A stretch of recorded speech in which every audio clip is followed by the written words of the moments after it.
قریب قریب تشریف لے آئیں، اس طرف سے لوگ آگے آ جائیں، مل مل کر بیٹھیں، دعا کریں کہ اللہ تعالی ہمارے قلوب کو، ہمارے دلوں کو ایک فرما دے۔ اللہ تعالی مسلمانوں کی صفوں میں اتفاق اور اتحاد پیدا فرما دے۔ اللہ تعالی ہمارے گھروں میں جوڑ پیدا فرمائے۔ آج کی رات بڑی مبارک رات ہے۔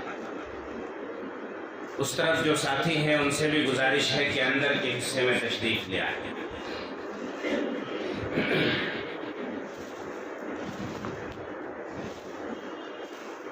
تقریباً 9:30 بج رہے ہیں۔ کچھ دیر انشاءاللہ قیمتی باتیں ہوں گی۔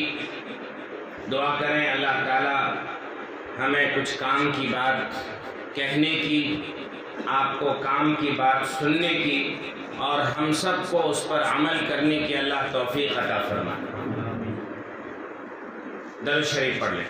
اللہم صلی علی سیدنا و مولانا محمد وعلی آل سیدنا و مولانا محمد بارک وسلم۔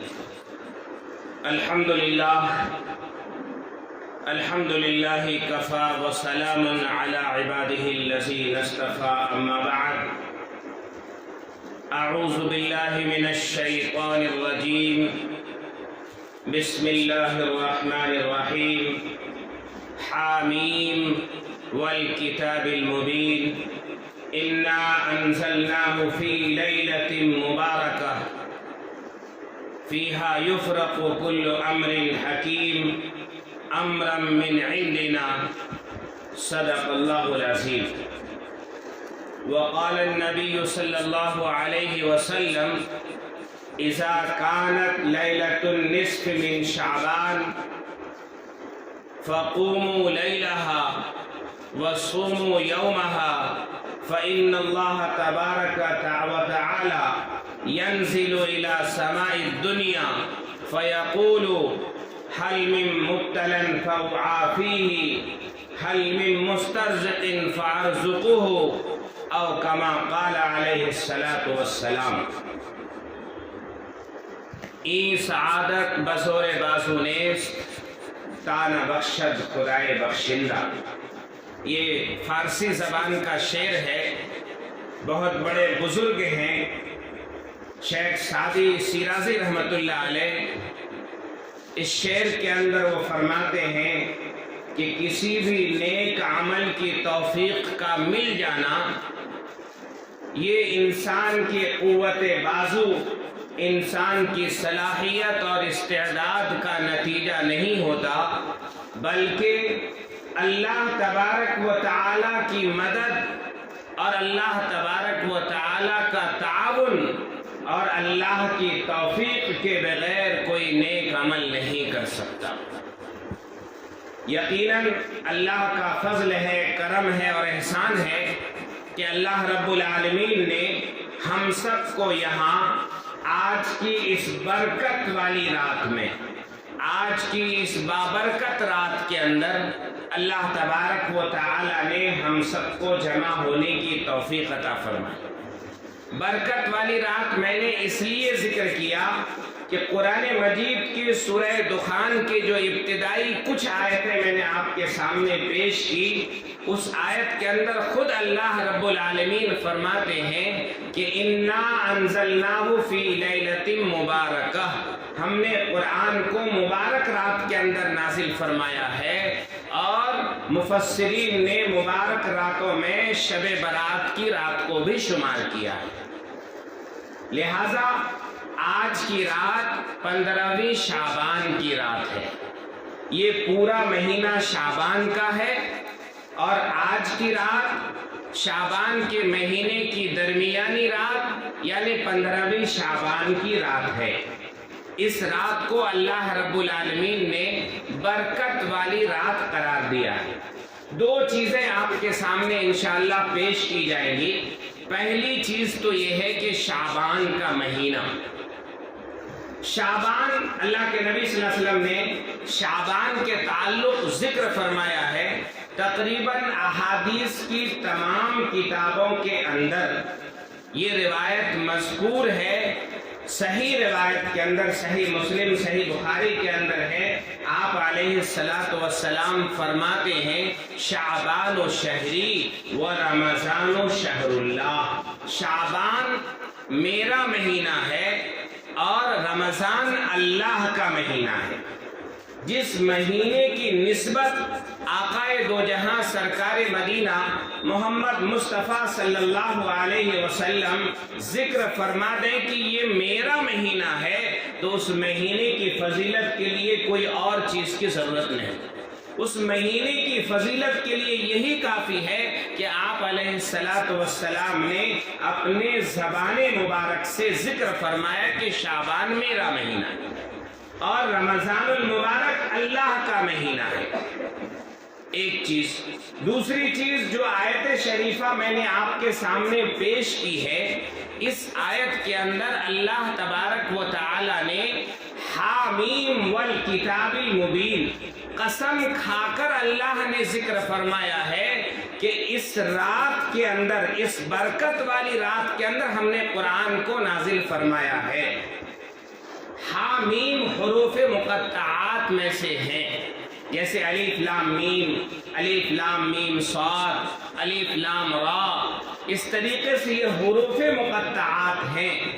ان کا حقیقی علم اللہ کے علاوہ کسی کو نہیں ہے، اس کا حقیقی مطلب اللہ کے علاوہ کسی کو نہیں ہے۔ بعض مفسرین نے اپنے اپنے انداز سے اس کی تشریح کی ہے، تفسیریں کی ہیں۔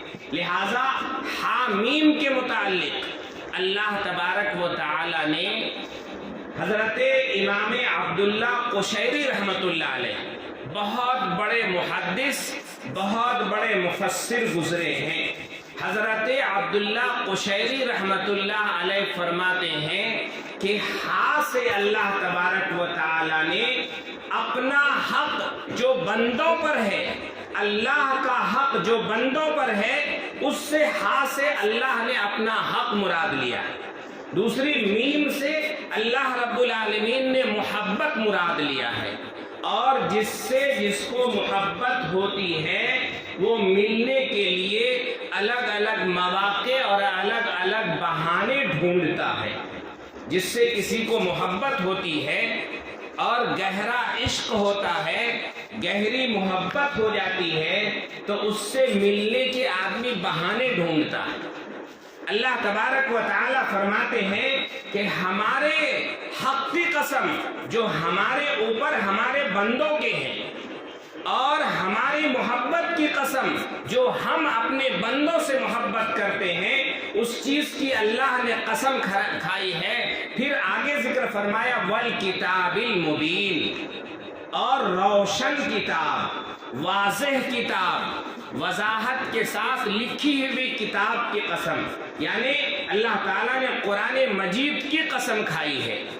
اور ایک تو قسم کھانے والا اللہ، دوسرے قرآن مجید، قرآن مجید کی عظمت کو اللہ اور بڑھا دیتا ہے۔ یہی ایک مسئلہ میں آپ کو بتا دیتا ہوں۔ اگر کوئی مسلمان قسم کھانا چاہے، کوئی مسلمان قسم کھانا چاہے، تو قسم کھانے کے لیے وہ صرف اللہ کی قسم کھا سکتا ہے، اللہ کے علاوہ کسی اور چیز کی قسم نہیں کھا سکتا۔ اللہ کی قسم بھی کھانا اس وقت ہے جب کسی معاملے میں اختلاف ہو جائے، سامنے والے کو دلیل اور ثبوتوں کے ذریعے سے اطمینان نہیں دلایا جا سکے، تب قسم کی باری آتی ہے کہ آخری میں اللہ کو حاضر ناظر سمجھ کر قسم کھلایا جائے۔ بلا وجہ الگ الگ موقعوں پر قسمیں کھانا یہ غلط چیز ہے، یہ گناہ کے کام ہے۔ بہرحال قسم کے متعلق ذکر فرما دیا۔ اب اور اللہ کے لیے اللہ جس چیز کی چاہے قسم کھا سکتے ہیں۔ قرآن مجید کے اندر اللہ تعالیٰ نے والضحیٰ واللیل اذا سجا والشمس وضحاها والقمر اذا تلاها، ان تمام چیزوں کی عظمت کو بیان کرنے کے لیے اللہ تعالیٰ نے ان تمام چیزوں کی قسمیں کھائی ہیں۔ لہذا قسم کا مسئلہ میں آپ کو ذکر کر دیا، اور قسم اگر کوئی توڑ دے تو وہ حانث ہو جاتا ہے، گنہگار ہو جاتا ہے، اور قسم حانث ہونے والا اس کا کفارہ ادا کرتا ہے۔ اور قسم کے متعلق اپنے مفتیان کرام سے آپ مسائل پوچھ لیا کریں۔ تو بہرحال میں یہ کہہ رہا تھا کہ قرآن مجید کے اندر اللہ تعالیٰ نے قرآن مجید کی قسم کھائی ہے، اور قسم کھا کے فرمایا ہے کہ اس کتاب کو میں نے مبارک رات میں نازل فرمایا ہے۔ پھر آگے فرمایا یفرغ فیہا کل امر حکیم، اس رات کے اندر اللہ تبارک و تعالی حکمت والے، برکت والے فیصلے فرماتے ہیں، حکمت والے، برکت والے فیصلے فرماتے ہیں۔ سنن نسائی کے اندر احادیث کی 6 بڑی کتابیں ہیں، انہی میں سے ایک کتاب سنن نسائی ہے، نسائی شریف ہے۔ بڑے بڑے مدارس کے اندر پڑھائی جاتی ہے، ماشاءاللہ اس ادارے کے اندر لڑکیوں کا ادارہ چلتا ہے، یہاں بھی وہ حدیث کی کتاب پڑھائی جاتی ہے۔ سنن نسائی کے اندر یہ ہے کہ اللہ کے نبی صلی اللہ علیہ وسلم نے فرمایا کہ شعبان کے مہینے میں لوگوں کے اعمال آسمان پر اٹھائے جاتے ہیں، اللہ کے دربار میں پیش کیے جاتے ہیں۔ پھر آگے فرمایا کہ جب لوگوں کے اعمال اللہ کے دربار میں پیش کیے جاتے ہیں تو اسی وجہ سے رمضان کے علاوہ، رمضان میں تو پورا مہینہ ہم روزہ رکھتے ہیں، لیکن آپ علیہ السلام فرماتے ہیں کہ شعبان کے مہینے میں آپ علیہ السلام بہت کثرت سے روزہ رکھتے تھے۔ حضرت عائشہ، حضرت عروہ رضی اللہ عنہ کی روایت ہے، حضرت عائشہ فرماتی ہیں کہ آپ علیہ السلام جب شعبان کا مہینہ شروع ہوتا تھا کثرت سے روزہ رکھتے تھے۔ جو بات میں بتانا چاہ رہا ہوں وہ یہ ہے کہ آپ علیہ السلام فرماتے ہیں کہ اس ماہ مبارک کے اندر ہر ایمان والوں کے، ہر مسلمان کے اعمال اللہ کے دربار میں پیش کیے جاتے ہیں، لہٰذا میں روزہ اس لیے رکھتا ہوں تاکہ میرے اعمال جب اللہ کے دربار میں پیش کیے جائیں تو میں روزے کی حالت میں ہوں۔ دنیا کے جتنے بھی مذاہب ہیں،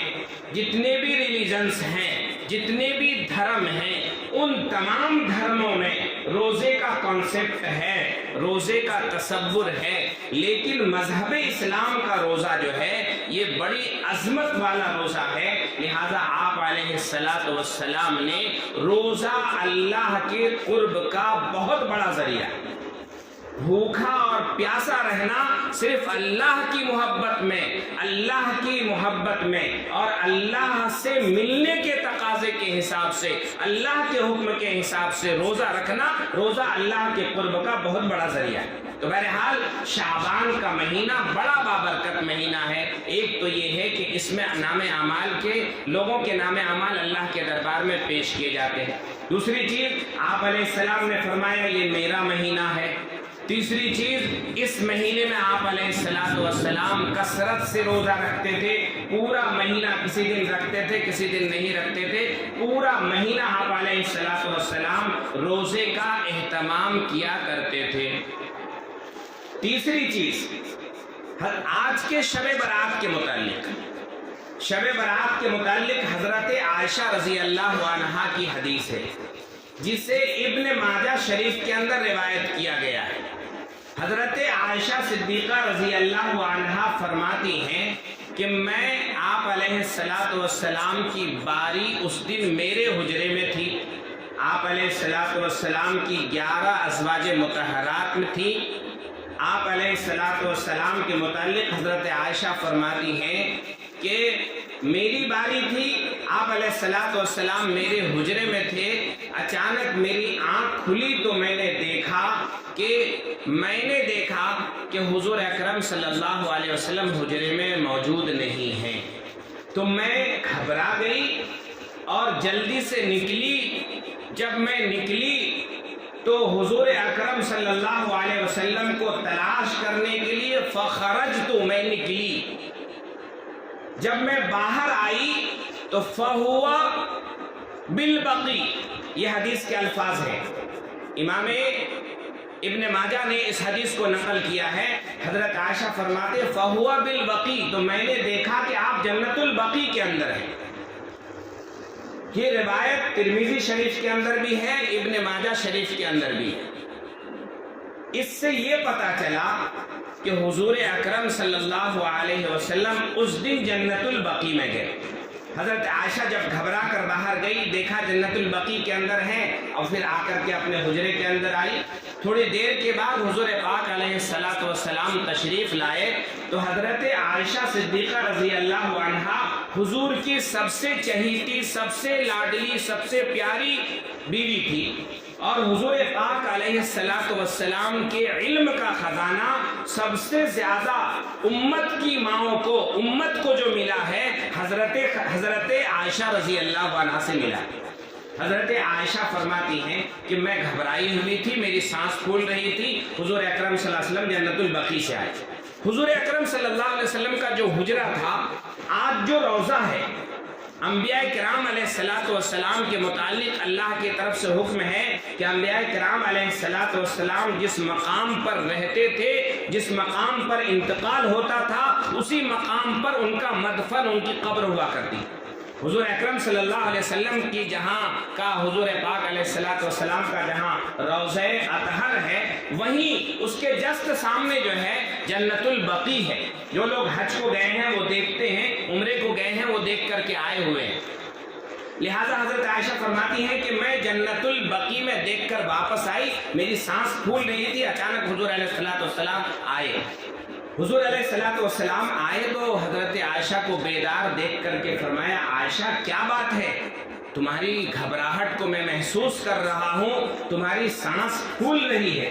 جس کو محبت ہوتی ہے اس کے چیزوں کو دیکھ کر کے فوراً سامنے والا محسوس کرتا ہے کہ اس کو ضرور کوئی تکلیف ہو رہی ہے، ضرور کوئی خوشی ہو رہی ہے. چنانچہ حضور اکرم صلی اللہ علیہ وسلم پہچان گئے. حضرت عائشہ رضی اللہ عنہا نے فرمایا ہاں یا رسول اللہ، میں آپ کو اپنے بستر پر نہیں دیکھی تو میں نے سوچا کہ آپ کہیں اور دوسری بیوی کے پاس تو نہیں چلے گئے.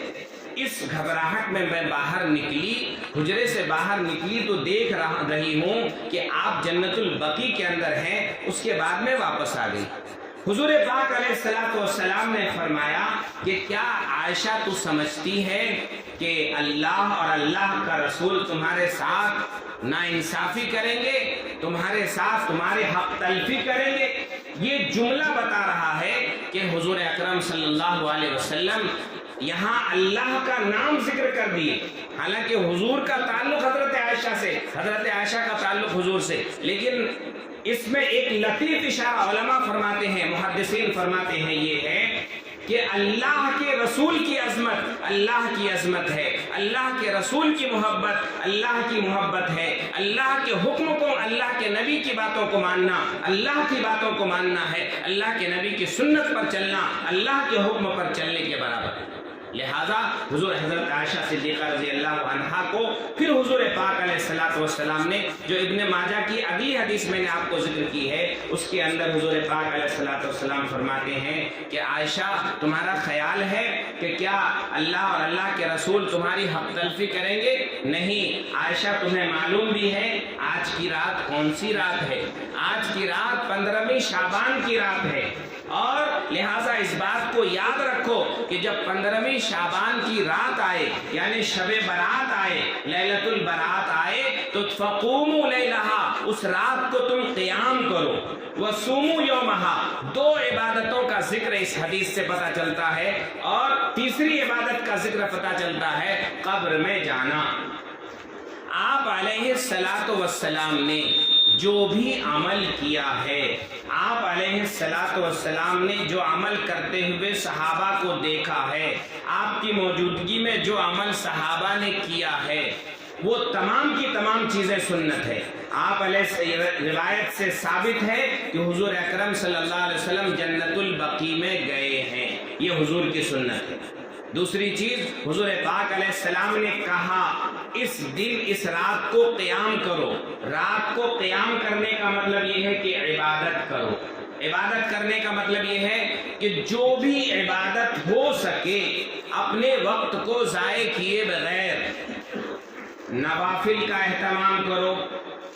درس میں آج سے تقریباً 30 سال پہلے دارالعلوم دیوبند کے استاذ شیخ الحدیث مولانا مفتی سعید صاحب پالنپوری رحمۃ اللہ علیہ جو گزرے ہیں، مفتی سعید صاحب پالنپوری رحمۃ اللہ علیہ، وہ فرمایا کرتے تھے کہ اس رات کو جو ہے اب ایکسٹرا نفل پڑھنی ہے۔ جو آدمی کنٹینیو تہجد پڑھتا ہے اس کے علاوہ ایکسٹرا نوافل پڑھنا ہے، اس رات کے اندر ایکسٹرا دعائیں کرنی ہے، اس رات کے اندر کچھ زائد ذکر کرنا ہے، اس رات کے اندر کچھ زائد قرآن پاک کی تلاوت کرنا ہے۔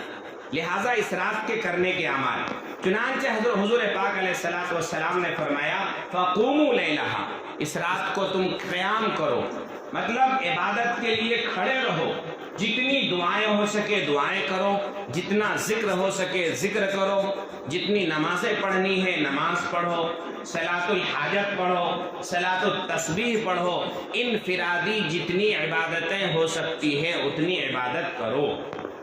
دوسری چیز ذکر فرمایا کہ اس کے دوسرے دن روزہ رکھو۔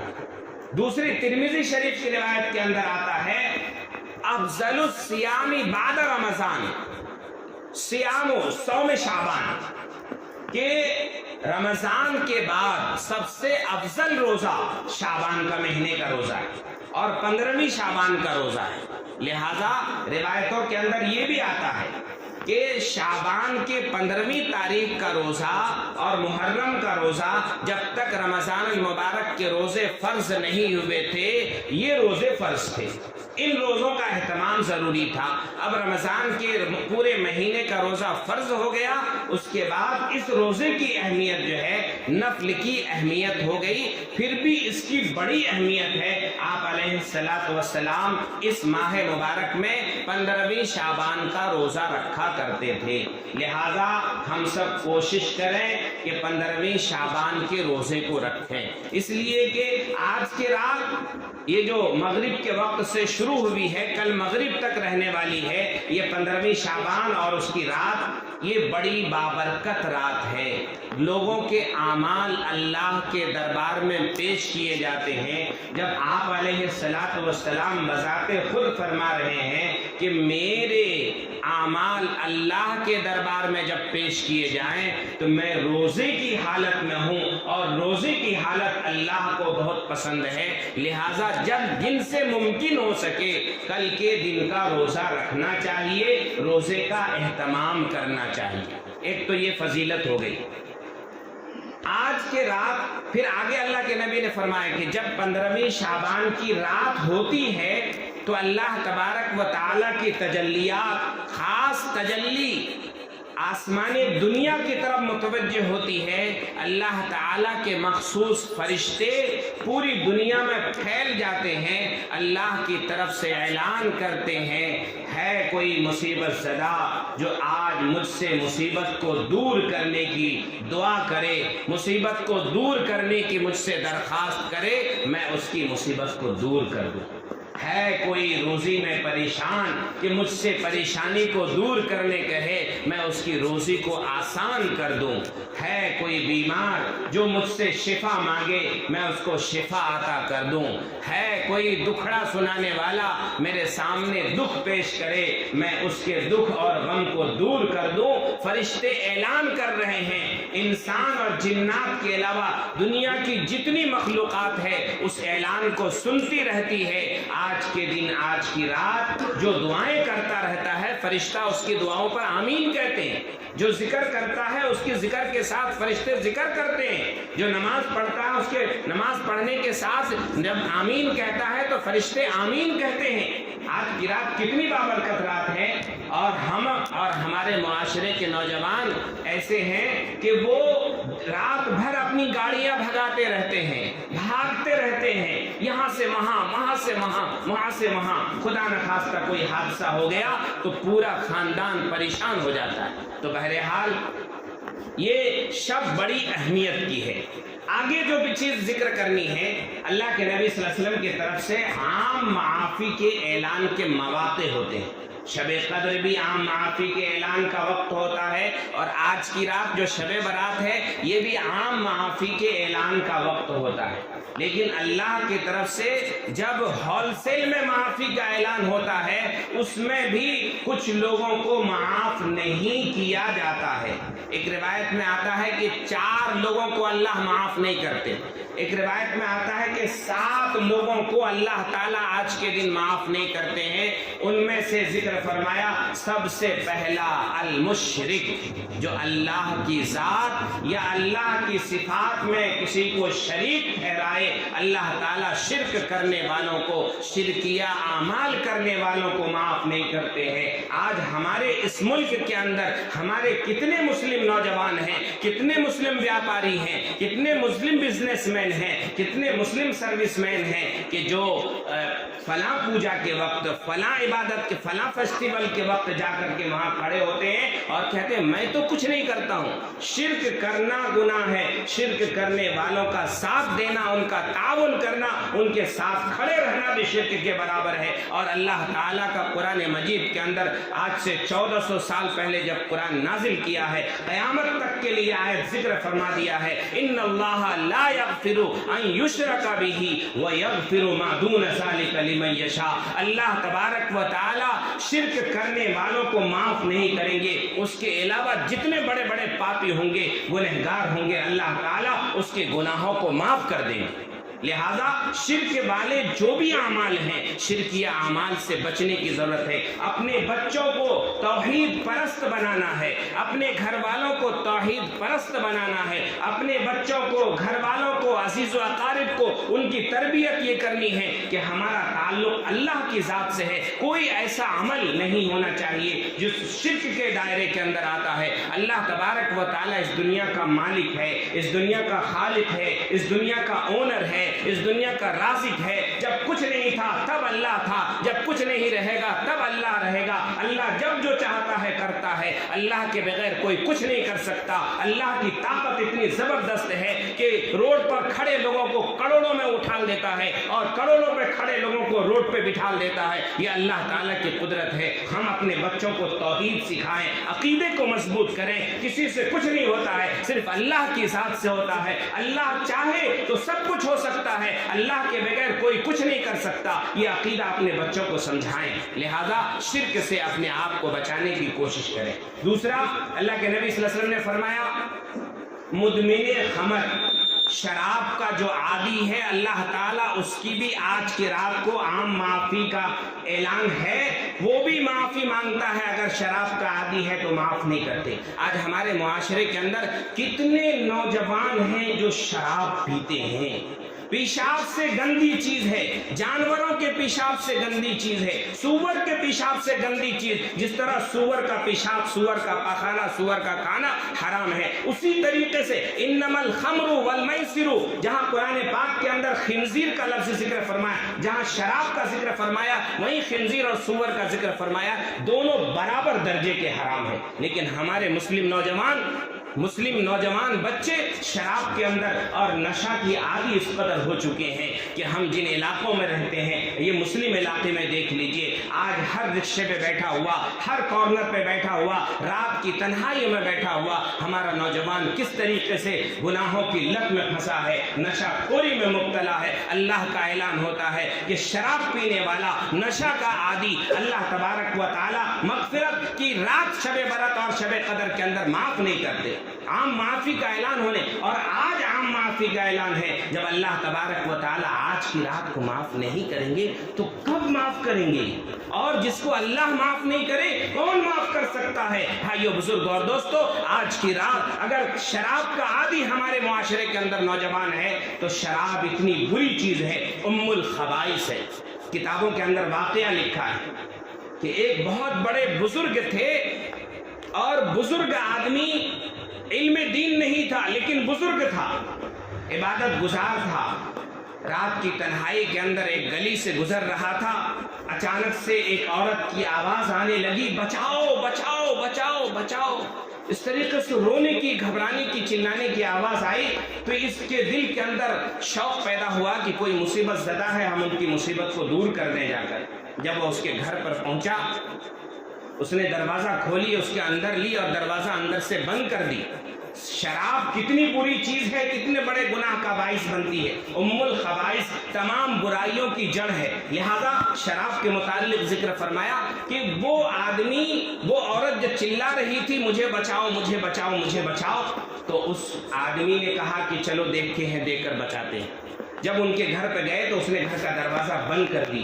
بند کرنے کے بعد اس عورت نے کہا، اپنے ہاتھ میں تلوار لی اور تلوار لینے کے بعد کہا کہ یا تو میرے ساتھ زنا کرو نہیں تو تم کو قتل کر دوں گا۔ اس نے کہا اللہ، زنا تو بہت بڑا گناہ ہے، اللہ مجھے معاف نہیں کرے گا، میں اتنا بڑا انسان عبادت گزار ہوں۔ اس نے ہاتھ جوڑا کہ نہیں، میں یہ نہیں کر سکتا۔ پھر اس نے کہا تمہارے ہاتھ، میرے ہاتھ میں تلوار ہے تو اپنے ہاتھ سے تلوار لے کر یہ چھوٹی بچی میرے گھر کے اندر ہے، اس بچے کو قتل کر دو۔ اس نے کہا اللہ، کسی انسان کا جان ختم کرنا بہت بڑا گناہ ہے، قتل کی سزا قتل ہے، قتل کی سزا جہنم ہے، میں ایسا کیسے کر سکتا۔ پھر اس کو کہا گیا کہ آخر میں تمہارے لیے راستہ ہے کہ یہاں شراب کا یہ بوتل رکھا ہوا ہے، اسے تم پی جاؤ۔ اس کو علم دین نہیں تھا، عبادت گزار تو تھا، لیکن اس نے سوچا کہ اس کا نشہ چڑھے گا، کل اتر جائے گا، ہم جو ہے بچ جائیں گے، ہماری جان بچ جائے گی۔ اس آدمی نے وہ شراب پی لیا۔ شراب پینے کے بعد نشہ آیا، نشہ آنے کے بعد جو ہے اس نے گناہ بھی کیا، زنا بھی کیا، اس بچی کو قتل بھی کیا۔ شراب بری برائی کا جڑ ہے۔ جب شراب پی لیتا ہے، حدیث کے اندر آتا ہے، بخاری شریف کی روایت ہے، الشارب اذا یشرب، جب شراب پینے والا شراب پیتا ہے تو ایمان اس کے سر سے اوپر اٹھ جاتا ہے، جب تک وہ شراب کے نشے میں رہتا ہے ایمان اس کے سر میں سے داخل نہیں ہوتا۔ جب اس کا نشہ ختم ہوتا ہے تو شراب کا نشہ ختم ہونے کے بعد پھر ایمان جو لٹکتا رہتا ہے پھر اس کے دل کے اندر آ جاتا ہے۔ اور بعض علماء فرماتے ہیں اگر کوئی شخص شراب کے نشے کے وقت شراب کے نشے میں مر گیا تو مسلم نہیں مرا ہے، کافر کی موت مرا ہے۔ کتنی بڑی بات ہے، ہمارے معاشرے کے نوجوانوں کو شراب کا عادی ہو چکے ہیں، گناہوں کا عادی ہو چکے ہیں۔ دعا کریں اللہ تعالی ہمارے معاشرے کی حفاظت فرمائے۔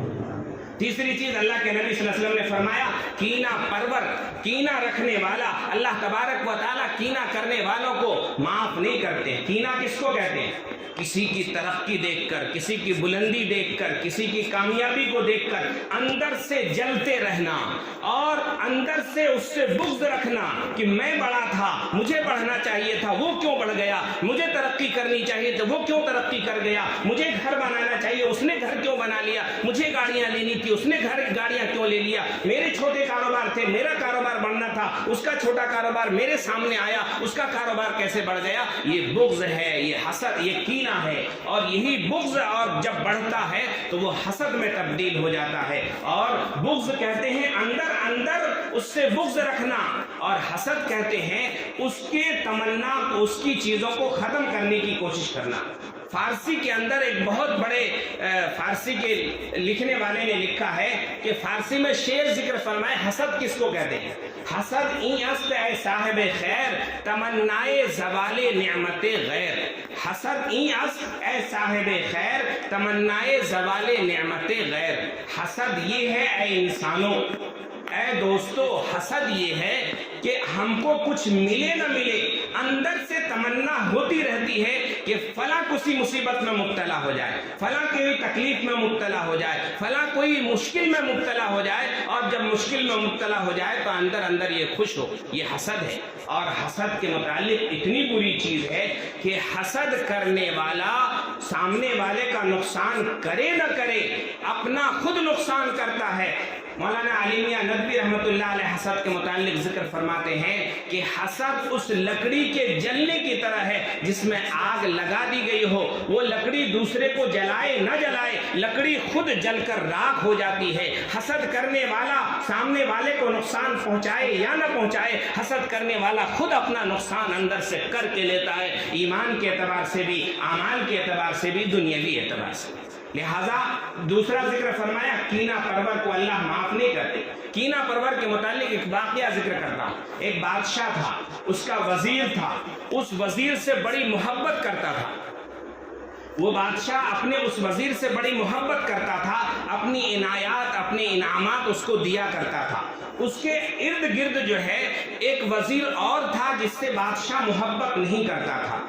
وہ وزیر محبت کرنے والے وزیر سے اندر سے جلتا رہتا تھا، اور وہ شکایت یہ کرتا رہتا تھا کہ آپ کے خلاف یہ وزیر جس کو آپ انعام سے نوازتے ہیں، ان کے منہ سے بدبو آتی ہے، آپ ان کو قریب کیوں کرتے ہیں؟ یہ کہہ کر کے شکایت کیا اور بادشاہ کا دماغ خراب کیا۔ اور پھر ایک دن جو حسد کرنے والا ساتھی تھا، وہ حسد کرنے والا ساتھی، وہ محبت جس وزیر سے صحابہ کو، اس بادشاہ کو محبت تھی، اس وزیر کو اپنے گھر لے کے گیا۔ اپنے گھر لے جانے کے بعد جو ہے وہاں کھانا کھلایا جس کے اندر پیاز اور لہسن کھلوا دیا، اور اس سے باس آنے لگی، اور اس کے بعد اس بادشاہ کے پاس لے کر آیا۔ بادشاہ کے پاس جب لے کر آیا تو بادشاہ نے دیکھا کہ یہ اپنا منہ ڈھک کے بات کر رہا ہے۔ بادشاہ کو اور بھی زیادہ غصہ آ گیا، اور حسد کرنے والے وزیر نے جو شکایت کی تھی اس شکایت پر یقین ہو گیا کہ اس کے منہ سے بدبو آتی ہے، غلط کوئی چیز استعمال کرتا ہے۔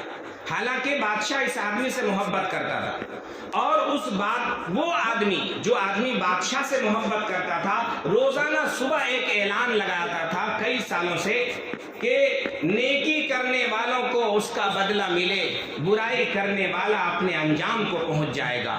نیکی کرنے والے کو اس کا بدلہ ملے، برائی کرنے والا اپنے انجام کو پہنچ جائے گا۔ چنانچہ بادشاہ کے پاس جب یہ بات آئی تو بادشاہ بہت بڑا تھا۔ اس بادشاہ کا طریقہ یہ تھا کہ کسی کو انعام دینا ہو تو اپنے ہاتھ سے نہیں دیتا تھا، یا کسی کو سزا دینا ہو تو اپنے ہاتھ سے نہیں دیتا تھا۔ وہ انعام دینے کے لیے کرتا یہ تھا کہ اپنے علاقے کے ان سے جو چھوٹے وزیر ہوتے تھے ان کے پاس لیٹر لکھتا تھا، اور لیٹر جس آدمی کے ہاتھ بھیجتا تھا کہ یہ لیٹر لے کر جانے والا جو آدمی ہے اس کو فلاں فلاں انعام سے تم نواز دینا۔ بڑے سے بڑے انعامات سے نوازتے تھے، اور کسی کو سزا دینی ہوتی تھی تو اس خط کے اندر لکھ دیتا تھا کہ اس کا قتل کر کے اس کی لاش میرے دربار میں حاضر کروا دینا۔ اب بادشاہ کو حسد کرنے والے وزیر نے محبت ہونے والے وزیر سے ناراض کر دیا۔ اب بادشاہ اس محبت کرنے والے وزیر سے ناراض ہو گیا۔ بادشاہ نے ایک خط لکھا کہ یہ رقعہ لے کر جانے والا جو ہے فلاں علاقے میں جائے گا، اور فلاں وزیر کو لکھا کہ یہ بند لفافے میں لیٹر لکھ کر دیا کہ تم جاؤ اور فلاں وزیر کو تم دے دینا، فلاں علاقے کا جو امیر ہے اس کو دے دینا۔ اب جب یہ بات سامنے آئی تو یہ بات سامنے آنے کے بعد یہ ہوئی کہ وہ جو وزیر تھا، جو حسد کرنے والا وزیر تھا، اس نے سوچا کہ بادشاہ اس پر ناراض تو نہیں ہوا، کسی طرح کا اپنے غصے کا اظہار تو نہیں کیا ہے۔ اب جو ہے ہو سکتا ہے کہ بادشاہ اس کو اور انعام دینے والا ہوگا۔ جس ساتھی نے جو حسد کرنے والا تھا وہ اس سے ناراض تھا، تو جس کو ناشتے میں کوئی چیز کھلا دیا تھا اس کے منہ سے باس آ رہی تھی، تو اس نے کہا کہ تم کیوں تکلیف اٹھاتے ہو، تم تو نیک آدمی ہو، بادشاہ کے قریب رہنے والے ہو، تم یہیں رہو۔ اور اس کے دل میں یہ بات تھی کہ ہو سکتا ہے اس میں انعام کی بات ہو، ہم جائیں گے تو ہم کو انعام ملے گا۔ حسد کرنے والا سوچا یہ لیٹر اب میں لے کے جاتا ہوں، انعام جو اس کو ملنا ہے اس کے ملنے کے بجائے مجھے مل جائے گا۔ لہٰذا انعام کی لالچ میں ایک طرف تو ان کو نقصان پہنچانا چاہ رہا تھا، دوسرا انعام لینا چاہ رہا تھا۔ اب اس لالچ میں وہ خط وہ خود لے کر کے فلاں جگہ چلا گیا۔ فلاں جگہ چلے جانے کے بعد صبح کے وقت جو ہے یہ آدمی نے پھر اعلان کیا کہ نیکی کرنے والوں کو اس کا بدلہ ملے، برائی کرنے والے اپنے انجام کو پہنچ جائیں گے۔ لوگوں کو بڑا تعجب ہوا کہ بادشاہ کل اس سے ناراض ہو کر کے اس کو بھیج دیا ہے قتل خانے میں، اور وہاں اس کا قتل ہوگا، یہ تو یہاں پر موجود ہے۔ اور یہ چیز چرچا چل ہی رہی تھی کہ اس آدمی کے لاش کو بھیج دیا جو حسد کرنے والا تھا۔ حسد کرنے والا اس کو مروانا چاہتا تھا، جس سے محبت تھی، جو بادشاہ کا محبت وفادار وزیر تھا، اس کو مروانا چاہتا تھا، خود مر گیا۔ حسد کا اتنا بڑا نقصان ہوتا ہے۔ حسد سے ہم اپنے آپ کو بچائیں. حسد بہت بڑی گناہ ہے. حسد انسان کے حدیث کے اندر آتا ہے ان الحسد یاکل الحسنات. حسد نیکیوں کو اس طریقے سے کھا جاتی ہے جس طریقے سے لکڑی کو آگ ختم کر دیتی ہے, نیکیاں انسان کی ختم ہو جاتی ہے. تہجد گزار ہے, عبادت گزار ہے, نماز پڑھنے والا ہے, دعا کرنے والا ہے, ذکر کرنے والا ہے, ساری چیزوں کا پابند ہے, لیکن اندر سے حسد ہے, اس کو پتہ ہی نہیں چلتا, اس کے اعمال ختم ہوتے رہتے ہیں. اعمال کے بجائے نیکیاں کے بجائے برائیاں لکھی جاتی ہیں. لہذا اپنے آپ کو حسد سے بچائیں. چوتھی چیز جو اللہ کے نبی نے فرمائی کہ آج کی رات کو والدین کے نافرمان کو, والدین کے ستانے والے کو اللہ تعالیٰ عام معافی نہیں دیتے ہیں. والدین کا بہت بڑا مقام ہے, مجازی رب کہا گیا ہے. دنیا میں جس طریقے سے آنے کا ذریعہ اللہ ہے, دنیا میں پیدا کرنے کا ذریعہ اللہ ہے, ایک ذریعہ ماں باپ بھی ہے. ماں باپ اگر نہ ہو تو انسان دنیا میں نہیں آ سکتے. ماں باپ کی رضامندی اللہ کی رضامندی میں ہے. اگر کوئی شخص ماں باپ کو راضی کرے تو اللہ کو راضی کر لے گا, ماں باپ کو ناراض کرے تو اللہ کو ناراض کرتا ہے. لہذا ماں باپ کی بد دعاؤں سے بچنا چاہیے, ماں باپ کو راضی کرنی چاہیے, ماں باپ کی خدمت کرنی چاہیے. ماں باپ کی خدمت کے متعلق ایک واقعہ سنا کر اپنی بات ختم کرنے کی کوشش کروں گا. روایتوں کے اندر آتا ہے کہ ایک شخص جو ہے, چند لوگ سفر پر جا رہے تھے. اچانک آندھی آئی, بارش آئی, اور آندھی اور بارش کی وجہ سے وہ تینوں شخص جو ہے ایک پہاڑ کے کھوہ کے اندر, پہاڑ کے غار کے اندر جا کر چھپ گئے. پہاڑ کے غار کے اندر جب وہ آدمی تینوں جا کر چھپ گئے تو بارش کی وجہ سے لڑھکتے لڑھکتے ایک بڑا سا چٹان اس غار کے گیٹ پر, غار کے منہ پر آ کر غار کا دروازہ بند ہو گیا. غار کا منہ بند ہو گیا. کہیں سے کوئی سوراخ نہیں تھی کہ یہ آواز بھی دے, اور یہ جنگل بیابان میں پہاڑی علاقے میں سفر کر رہا تھا. اب جو ہے تینوں کی موت تینوں کے سامنے آ گئی کہ اب یہاں سے کوئی راستہ نہیں ہے بچانے کی, اور تینوں نے زور لگا کر 10 بار اس پتھر کو, اس چٹان کو اس منہ پر سے ہٹانے کی کوشش کی, وہ ہٹا نہیں. جب ہٹا نہیں چٹان تو میرے محترم بزرگوں اور دوستو, ایک شخص اس کے اندر دعا کرنے لگا. سب نے کہا اپنی زندگی کی کسی ایک اچھی نیکی, اپنی زندگی کی کسی ایک اخلاص سے ساتھ کی ہوئی, اللہ کے ڈر سے کی ہوئی, اللہ کے خوف سے کی ہوئی, مخلص بن کر اللہ کی رضا کے لیے کی ہوئی نیکی کو یاد کرو, اور اس نیکی کے بدلے اللہ سے معافی مانگو, اور اللہ سے اس مصیبت سے نجات کے لیے اللہ سے مانگو, تو اللہ نجات دیں گے, ورنہ نجات نہیں دیں گے. انسان کی زندگی کا کوئی ایک عمل اللہ قبول کر لے تو بیڑا پار ہے, پتہ نہیں کون سا نیک عمل قبول کر لے گا. لہٰذا اس آدمی میں سے ایک آدمی نے کہا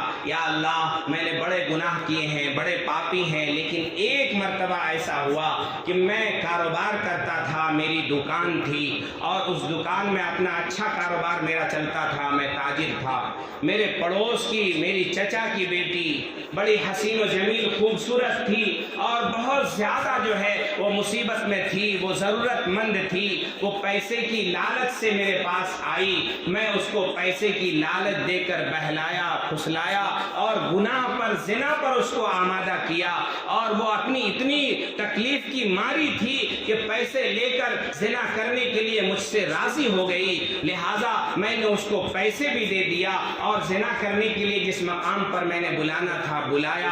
اور جب ہم دونوں اس حیثیت میں ہو گئے کہ ہم گناہ کریں گے, تو اچانک اس خاتون کی زبان سے یہ بات نکلی ہے اللہ کے واسطے اللہ سے ڈر, میری عزت کے ساتھ کھلواڑ نہ کر, اللہ سے ڈر, اور اللہ کی ڈر کی وجہ سے مجھے پاک دامن رہنے دے. جب اس نے یہ اللہ کا نام لی تو میرے دل میں اللہ کا خوف پیدا ہوا, اللہ کا ڈر پیدا ہوا. اسی سیکنڈ میں وہاں سے اٹھ گیا اور روتا ہوا اللہ کے سامنے توبہ کیا کہ یا اللہ میں نے بہت بڑے گناہ کر دیے ہیں, اور گناہ کرنے جا رہا تھا, یا اللہ تیری رحمت نے مجھے بچا لیا ہے. یا اللہ اخلاص سے میں نے وہ عمل کیا تھا, اس وقت حقیقی ڈر صرف آپ کا تھا, کسی اور کا ڈر نہیں تھا. یا اللہ اگر وہ میرا نیک عمل تھا تو یا اللہ اس پہاڑ کے غار پر جو چٹان کا بہت بڑا چٹان آ کے ہے, ہم تینوں مل کر اس کو دھکا دے رہے ہیں, ایک سیکنڈ کے لیے بھی ہلنے کو تیار نہیں ہے. یا اللہ اگر اس پہاڑ کو نکال دے اس نیکی کے بدلے